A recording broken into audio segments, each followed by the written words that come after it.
hope you're doing well. Welcome back to Just Add Ginger, and thank you so much for clicking on this video. So I've taken a bit of a YouTube break for various different reasons, but I am back today because I really wanted to film Eric's 1 year update. It's been a long time since I've updated you on anything, really, on how Eric's been doing, and because I kind of envisaged doing these biannually, I suppose. Now it's time for his 1 year update, which I can't quite believe. I've nearly got a 1-year-old. That's actually quite terrifying. So I won't ramble on and on, but I will say that I'm sorry if you can hear any background noise. Ryan's currently putting Eric to bed, and he's just a little bit upset. So I think it's because he's tired. So if you hear any crying, he's absolutely fine. He just gets a little bit frustrated if he's on the point of being overtired, which I think he is because he's had quite a full-on day today. So I hope you don't mind any of the background noise, and I will get straight into the video. When Eric was born, or in the first few months, we started to notice he had blonde hair and brown eyes. This hasn't changed at all. He's still very blonde, although sometimes I do think it starts to get a little bit darker. And he's still got these incredibly dark brown eyes. They're like little tiny chocolate buttons. They're so adorable. So that's not changed. His hair was really straight, but we have started to notice that behind his right ear, he's starting to get a little bit of a curl to his hair, which I am so excited about, because to look at Eric, you wouldn't know he was my child. There is no part of him that really looks like me. He is the spitting image of his dad, except Ryan's got dark hair and Eric's obviously got blonde hair. They are the spitting image of each other. So if he had the curl to his hair, that would be amazing, because I naturally have quite curly, well, it's more wavy now because it's a bit longer. I naturally have quite curly hair, so that would be the one piece of me that he's inherited, and I'd be so happy about it. But it is only the one curl at the moment, so we will see what happens about that. In terms of height, I always thought Eric was a pretty tall baby, but apparently he's in the 50th percentile for height, which is bang on average.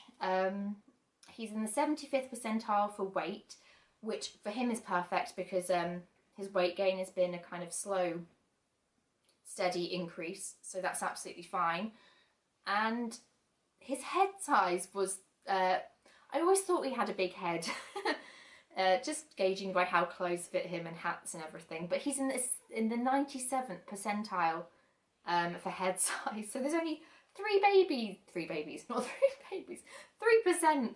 of babies his age that have a head bigger than him, which is just a little bit strange to think about, because you don't ever think about that kind of stuff, you know, in relation to the other populace of babies, how big your baby's head is. But he's got a big head, and that's absolutely fine. It just makes buying clothes and hats a little bit tricky sometimes, but it's nothing we can't handle. Last time I updated you, Eric wasn't quite crawling. He was commando crawling.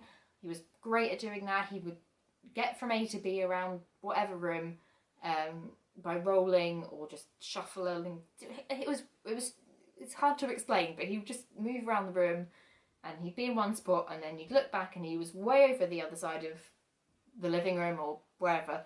But now he is fully mobile. He's walking, he's getting confident with his walking as the days go on.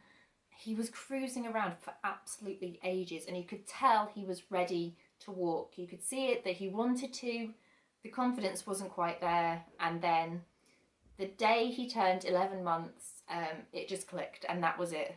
He's been off on his feet ever since, and it's difficult trying to keep up with him. He's that quick. I definitely get my daily workout in just by running around after him. He's very independent in his mobility. He wants to be absolutely everywhere, which is fantastic because, you know, it's great to see him you know, want to do so much, but it's also very frustrating if we have to have a day in the house, because I just basically spend the time chasing him around the living room, trying to keep him out the kitchen. So we try to get out as much as we can to accommodate how active he is. He does have big boy shoes now, which is so super cute. But I think now it's Ryan and I, me and Ryan, whatever the right grammar is, I'm so out of practice, I'm sorry. It's us, it's about us trying to get the confidence to take him outside, and kind of how to manage his desire to walk against kind of what we need to do to accommodate, you know, our capabilities with, you know, hand holding and carrying everything else and pushchairs and whatnot. I have taken Eric out in the garden, which he really liked, and he has a set of reins that we need to kind of adjust a little bit because they are a bit big. But we're going to work on taking him outside, because I think he's going to absolutely love that, you know, going to the park, or, you know, going down to, you know, eventually, not now, but eventually going down to feed the ducks and, you know, just be out and about on his feet. I really think he's going to enjoy having that. Eric also is quite a chatterbox when he wants to be.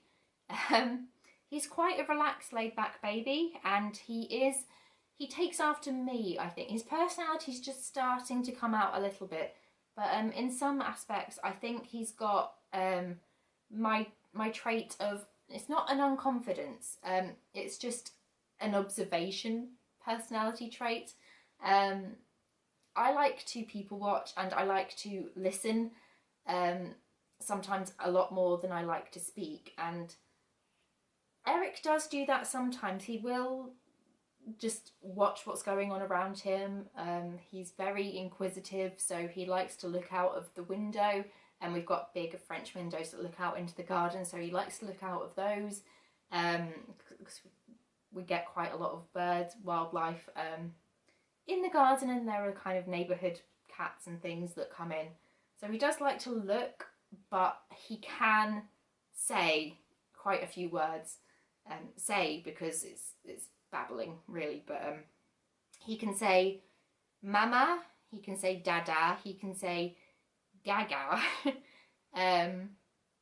There are other kind of word formations that he does make, but I don't speak baby talk, so it's a bit difficult for me to kind of pronounce them, I suppose.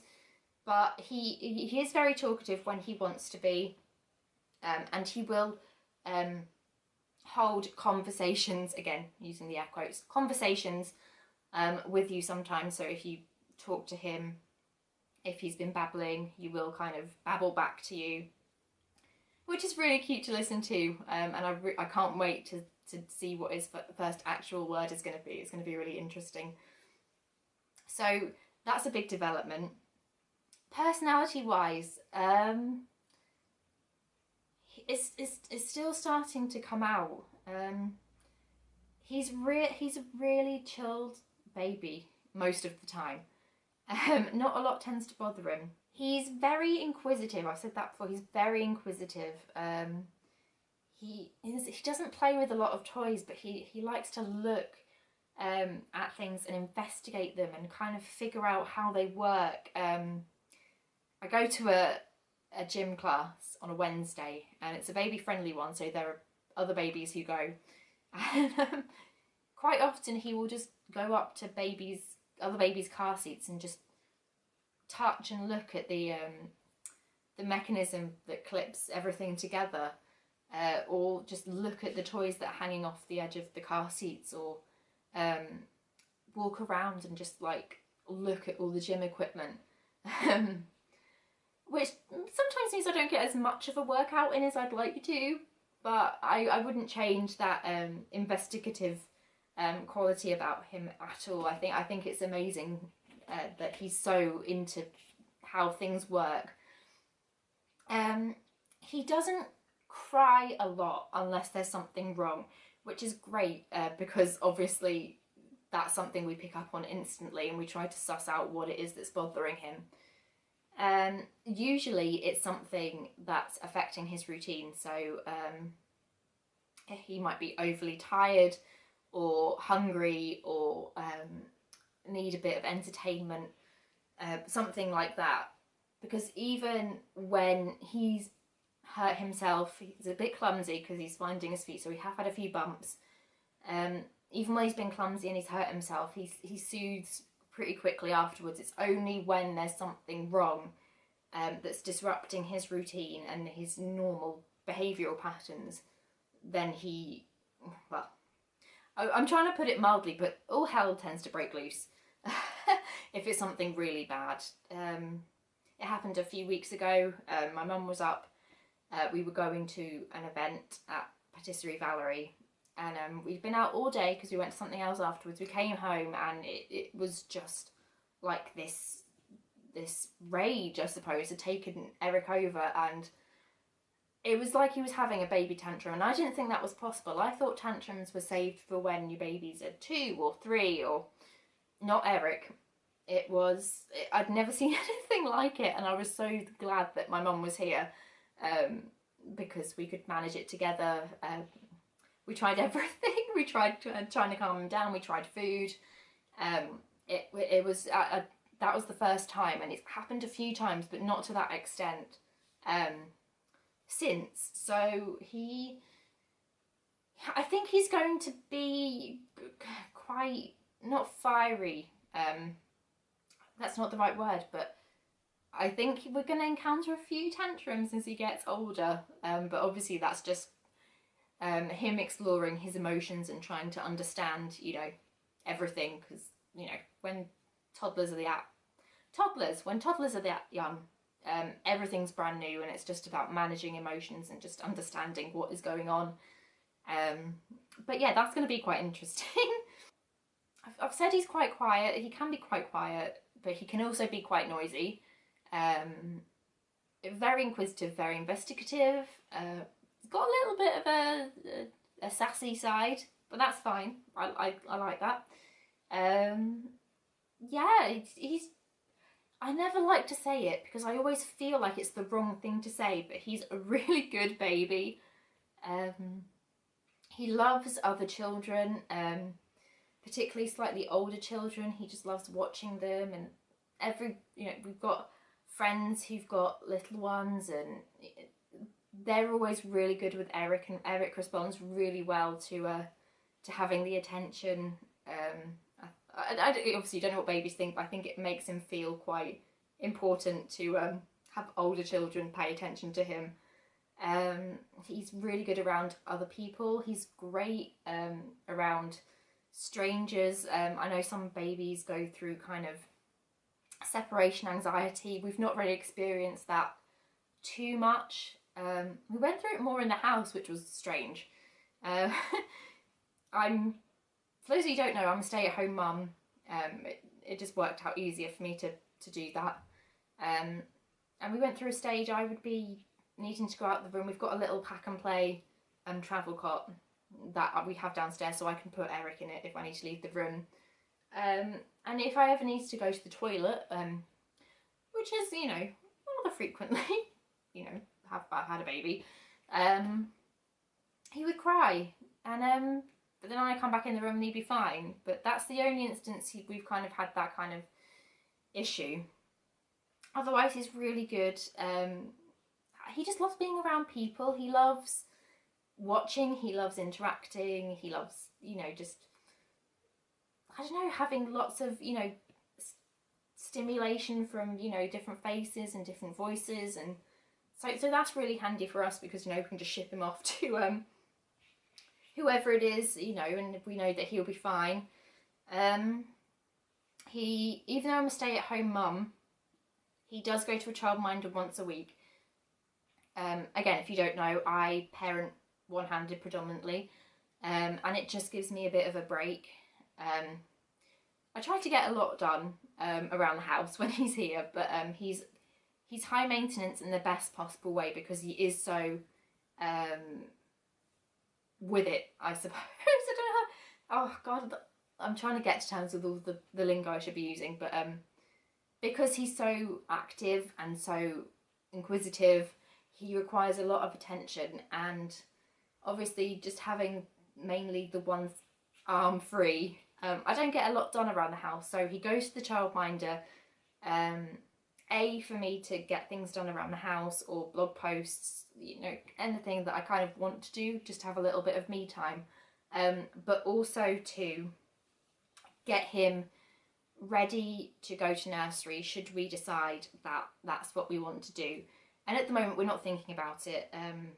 We're very happy with our childcare arrangement at the moment, but I personally, every parent is different, but personally I didn't want him to experience any issues in terms of transitioning him into that kind of routine, because obviously nursery is a lot different from being at home, or even being with a childminder to an extent.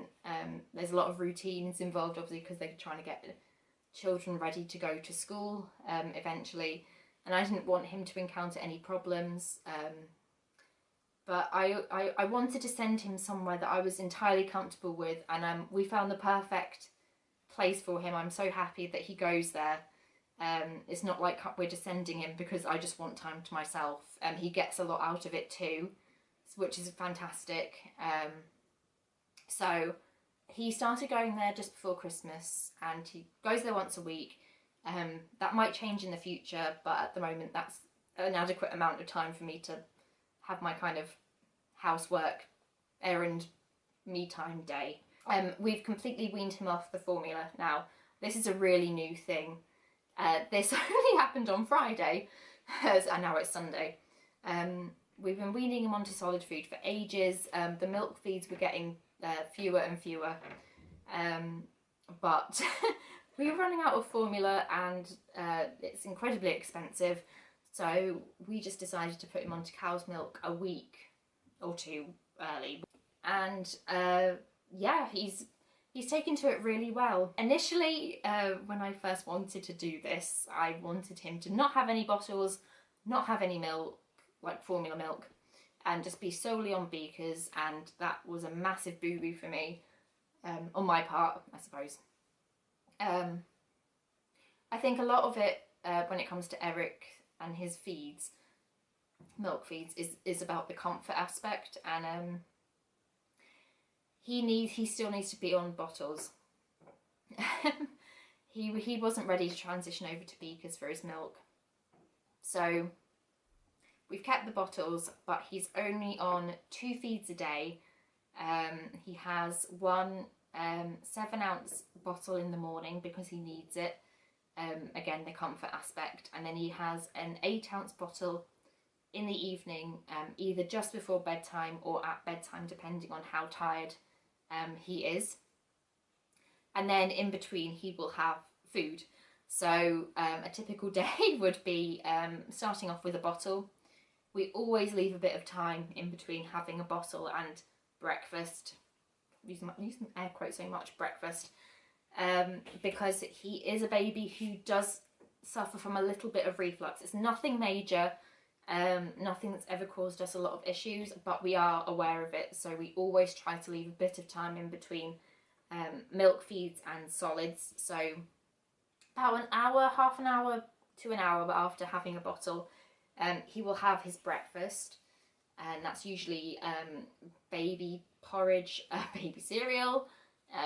He can, by this point, have adult cereal, but we just don't have anything suitable for him. Pancakes. What else has he had? Scrambled eggs. If it's a weekend, we tend to do things like that because we have it too. And then a little bit of water if he wants it. And then he will have lunch about 12 o'clock, depending on what we're doing that day.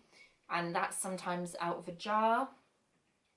We give him baby crisps sometimes, a banana, a yogurt, a plain, not like a fruity one, just a plain yogurt. Sometimes he has something of what I'm having.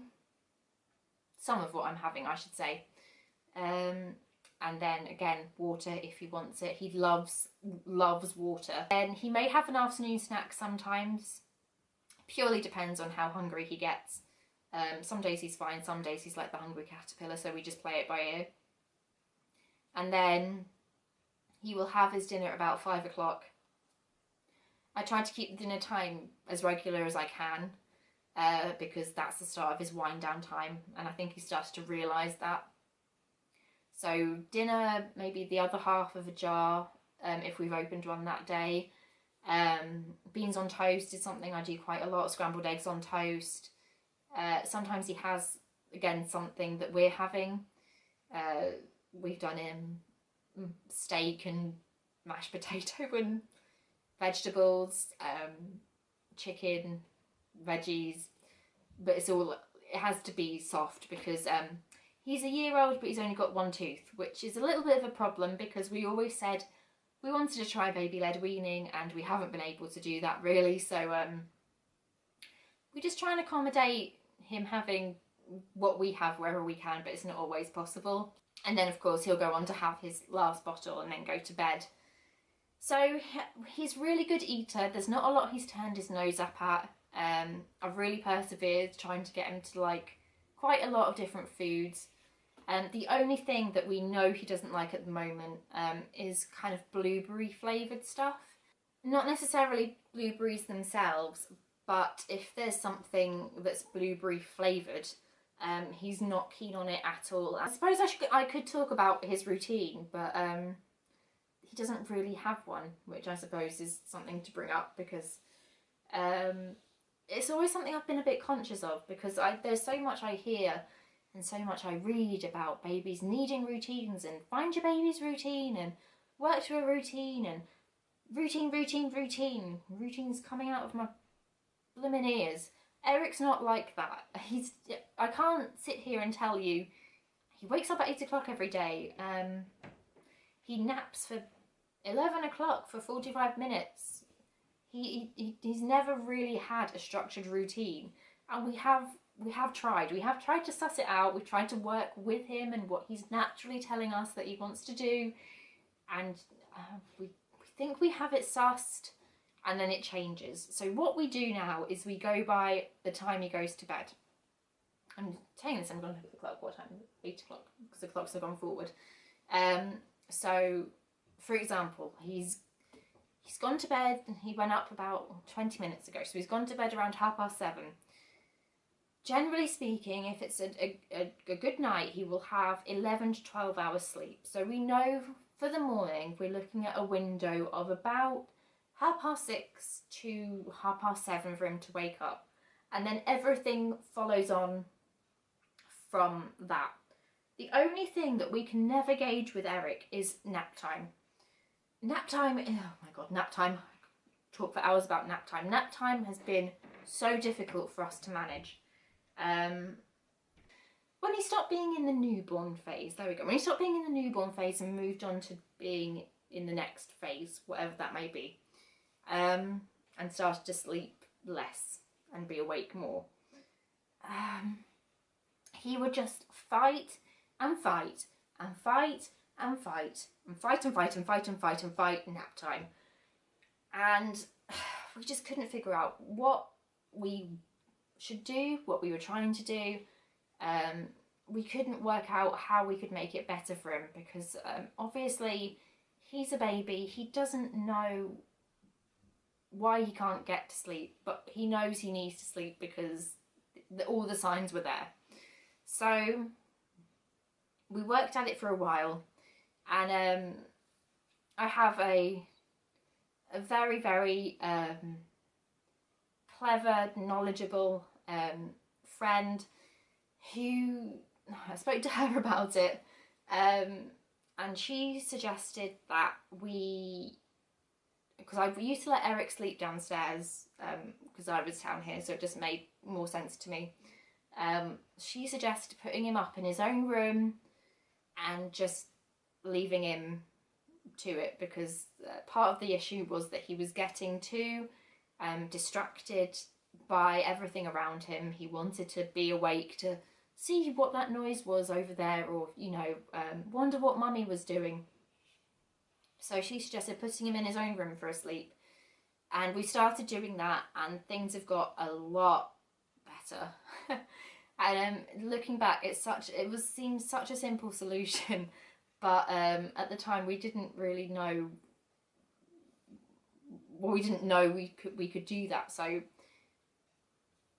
he goes up for a nap in his room, but the nap times are never regular. He's a baby who just loves to keep me on my toes and keep his dad on his toes, because there is never a consistent pattern to nap time. Generally speaking, though, he will only have one nap a day, and I know it's different from baby to baby, but that's just how he plans things, and it changes. I know that when he goes to the childminder, the nap schedule is a little bit different, and when he's spent time with other people, again, the nap schedule has been different. But generally speaking, if it's an average day and he's with me, he has one nap a day, and it's usually in the morning. Obviously I've spoken to people about the nap time problem. My health visitor did say to try and put him down about 4 hours after he wakes up and try that. That's not quite how he works it. It's normally about 2 to 3 hours. So again, we have to gauge it by the night before and then what time he wakes up in the morning. So he's not really a baby of schedule in any sense, but we know kind of when to anticipate things to happen, so that works well enough for us. Obviously, spending a day in the house with Eric is not the nicest because he doesn't like to be contained. So I try to get out as much as I can during the week. Some days it's not possible. We've had freak snow, and I don't want to risk taking him out in weather that's bad. That is that bad. So provided everything's running to normal, I try to take him out every day to do something. We go to 3 classes a week at the moment. It's these holidays now, so everything's going to change.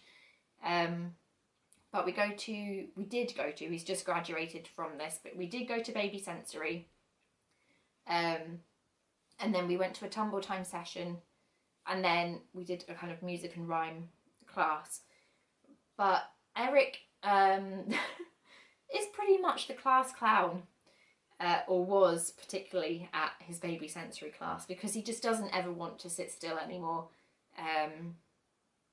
At that particular class, he was one of the older babies in attendance, and because he's fully mobile now, he just wanted to go off into the other section of the room where there were more toys and play with those, and not sit and, sing songs and, hear nursery rhymes and follow the class leader and what mummy was trying to teach him, what to do.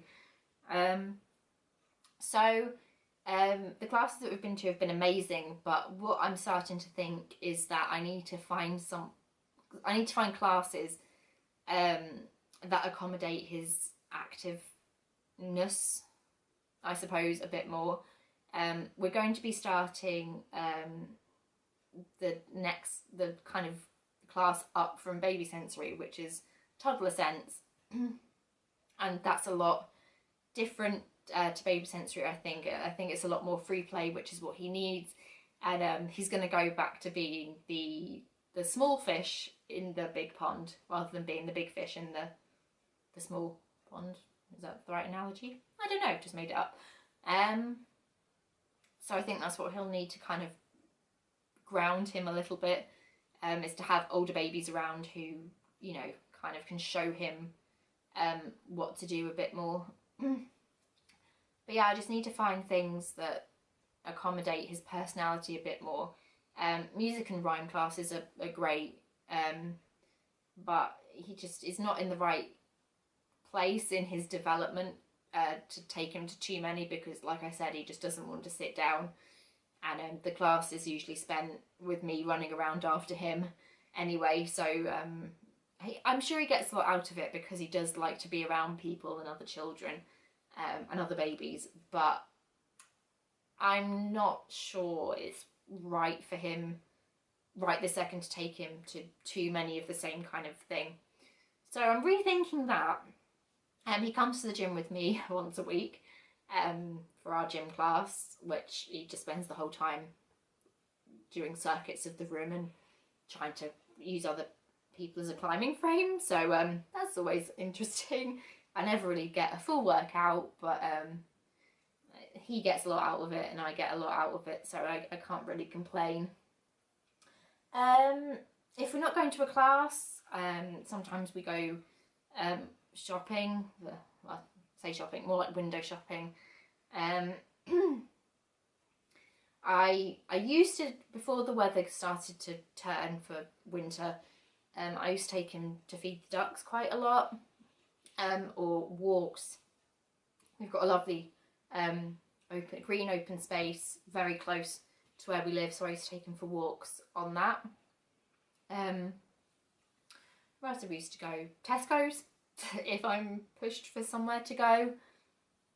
But now that he's older, I feel like I can start taking him to more soft play, if I can summon up the will to step into a soft play centre. Country National Trust sites, I want to try and find a few of those to take him to. Mother's Day we went to the farm, although he's been to the farm with my parents on previous occasions. On his actual birthday, which is our wedding anniversary, we're going to go to Chester Zoo. So I'm trying to kind of come up with things that are a bit more outdoorsy to include him in, just because I think that'll work a lot better for us. In terms of indoor activities, I think that's something I should talk about. He loves books. He's always loved books. He still loves books. We've got a little basket of board books that I keep out in the play area of our living room. He'll go over and just read by himself. We read together a lot. It's always great fun for Ryan and I, because at bedtime we don't read him children's storybooks, picture books. We want to read him books that we're also going to enjoy, and at the moment we're reading him Wind in the Willows, so we take it in turns doing the bedtime routine, depending on if Ryan's home or if I'm here. So after bedtime, we'll have a little meeting, parents meeting in the kitchen or the living room, and just talk about where we've got up to in the story and the different voices we use. So that's a really nice thing to be involved in together with Eric. Eric loves Lift the Flat books because he can do it himself. But I try to encourage him to self-play, or to do play on his own as much as possible, because I don't want him to be clingy to me. I'm obviously here all the time. I'm the stay-at-home mum, so I don't want him to be reliant on turning to me for entertainment, and he's really good at it. I always leave a range of toys out. I obviously play with him quite a lot during the day, but if I ever need to do something, he'll happily entertain himself. He's really good at imitating things that you've modelled for him.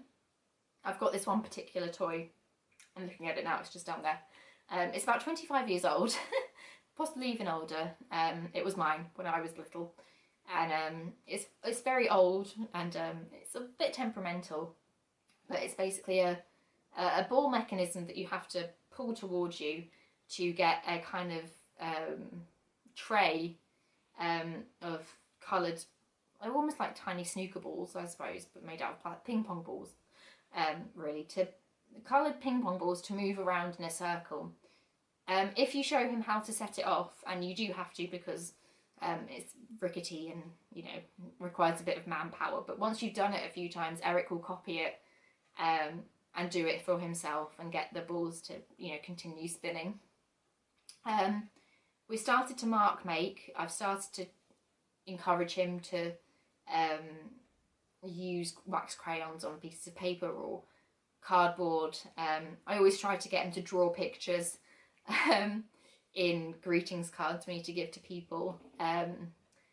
He's doing better. Initially, he just wanted to eat the wax crayon. Now he's actually starting to realise if you put it to paper, it makes a mark. So we're working on that.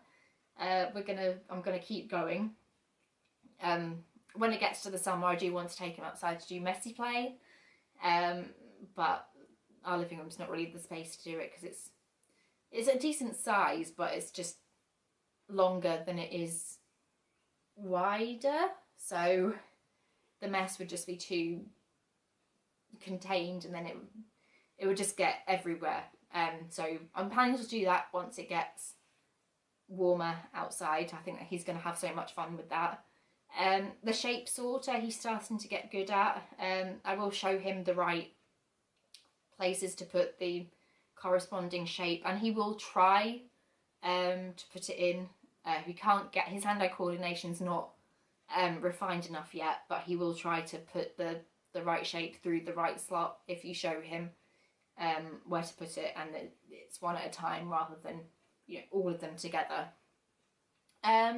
Still loves noise, loves toys that he can bang together to create noise, or electronic toys that play a tune, or things like that. But he mainly enjoys playing with things that he knows he shouldn't. So he's really starting to understand the word no, because he'll try and play with the mock coals in the fireplace. He will try and empty the kitchen cupboards if you're not careful. What else? I'm trying to think. He still loves taking people's glasses off their face, and we are really strict about asking him not to do that, because obviously glasses are very expensive, and I mean, around family it's not too bad because it's family. But if you were to have to take a stranger's glasses off their face and break them, and we had to we kind of feel obliged to offer to pay for them, and wouldn't really be an ideal situation, so we are quite strict on that. Do you know what? He's just a lovely, good-natured baby. I always laugh and to myself and be like, oh, for our, starter baby, he's been really good. But he is, I never like to say it too much. I've said that before, but he's just lovely. He's just a lovely, good-natured, happy child, and it's just a joy watching him grow. It's just amazing. He's a really happy child. But will he smile in photos? No. He looks like he's having the worst time in the world whenever the camera comes out, and we've hardly got any photos of him smiling because he just doesn't for pictures. But we didn't want to get him presents for his birthday because we wanted to get him things that would create memories instead of physical toy type things. So we booked him in on a cake smash shoot, and our photographer, I'll leave a link in the description box to the blog post I write about it, because it was just so much fun to take him on. But the photographer who shot for us got some really amazing photos of him, and there's one in particular, and he's smiling, and I'm so happy about it because he never smiles in photos, so he actually looks like he's having fun for once. And it's one we can display on the wall with pride and be like, yeah, our child is generally happy. We're not lying. He does have fun. He doesn't look completely stern-faced all the time. So yeah, he is a very happy child. You just wouldn't know it from half the pictures I put up on social media, or ones that we've taken on our actual camera and have displayed around the house. Clothing wise though, Eric has got my kind of body shape proportionally. I've got a longer torso and shorter legs, and he's certainly taking after me in that respect currently. He's in size 12 to 18 tops now. He can just about fit into 9 to 12 at a push, depending on the fabric. But 12 to 18 is a comfortable fit. He's in, just like modelling, he's just about still in 9 to 12 bottoms, but some 12 to 18 month bottoms are quite big on him still. So it's an awkward stage for buying things like jogging bottoms or leggings or, you know, dungarees, I suppose, to an extent, because his top half is overtaking his bottom half, and there is quite a bit of a difference in terms of the fit of things in between, you know, those two areas. So that's always a problem. His head size is the main issue. He can't have clothes that don't have buttons or poppers at the side or at the back, or envelope style shoulders, or a very stretchy neckline. They just will not go over his head at all, and he gets really quite upset if they don't, because he doesn't keep still quite often to get changed. I have to do it as he's walking about. Ryan can manage a bit better because he's got two hands to work with, but I have to change on the go quite often. So yeah, he has to have some kind of opening in tops, or ones where the neckline completely stretches out. Hat size wise, he's, I think, basically in size 2 to 3 hats if they're thick and woolly. I bought him a sun hat from Matalan last week, and it is a size 12 to 36 months, I think, or 24 months. That fits him fine, and it is quite big, but again, I don't know how long that's going to fit him. I don't think it's going to do him to 2 years old or beyond. It's very difficult to accommodate hats. In terms of shoes, he is size 3G. I don't know if that's big or small, but we've had his feet measured twice now and they've stayed the same size. So he did start off with a pair of cruiser shoes to wear inside. That was more to give him confidence, because we knew he was ready to walk, but he just wasn't quite there. And now he's graduated to big boy shoes, so I think I've already said that. So he's in the same size for those as well. I think that's about it.